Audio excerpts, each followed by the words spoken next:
ఈరోజు మా ఇంట్లో కారం పొడి చేస్తామండి. బయట దొరికే కారం పొడుల కంటే స్వయంగా మనం చేసుకుంటే బాగుంటుందనే ఉద్దేశంలో చేస్తాను. అలాగే వీళ్ళకి బయట చాలా ఎక్కువగా కల్తీ వస్తువులు దొరుకుతున్నాయి. దాన్ని బట్టేటంతా అందులో ఒకటి కారం పొడి ఒకటి, దాంట్లో ఏ కలర్లో మిక్స్ చేస్తారో కూడా మనకు తెలియదు.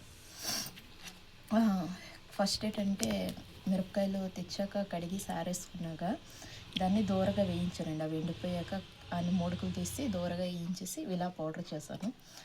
ఫస్ట్ ఆడించేటప్పుడు ఏంటంటే ఈ విధంగా వచ్చింది. నెక్స్ట్ అది ఒక్కసారి జల్లించాక ఏంటంటే మళ్ళీ ఆడించాక ఈ విధంగా వచ్చింది. అంటే దీనికి దానికి కొద్దిగా కలర్ డిఫరెన్స్, ఎందుకంటే కాయలు ఇవి కాబట్టి. దాని తర్వాత మళ్ళీ మిక్స్ జల్లించాక ఏంటంటే కొద్దిగా కలర్ అనేది అవుతుంది కాబట్టి ఇది ఈ రెండింటిని ఒకటిలో కలిపేస్తున్నాము. అలానే కొద్దిగా ధనియాల పొడి అండి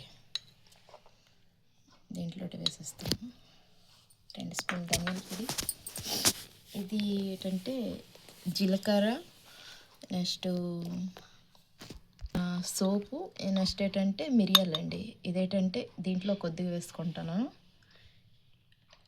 ఇది వేరే విధంగా కూడా యూజ్ చేసుకోవచ్చు. ఎలా అంటే ఇప్పుడు ఎలాగ ఎండాకాలం వస్తుంది, మనం కొన్ని జ్యూసులు చేసుకుంటాం కదా, మామిడికాయ తాలూకు జ్యూస్ అయినా లేదు నిమ్మరసం అయినా ఏదైనా చేసుకునేటప్పుడు దాంట్లో ఇది కాస్త వేసుకున్నామంటే మనం మసాలా వేసుకునే ఫీల్ కలుగుతుంది. నెక్స్ట్ ఇది ఆరోగ్యానికి కూడా చాలా మంచిది అనే ఆలోచనతో చేశాను. ఓకేనా అండి.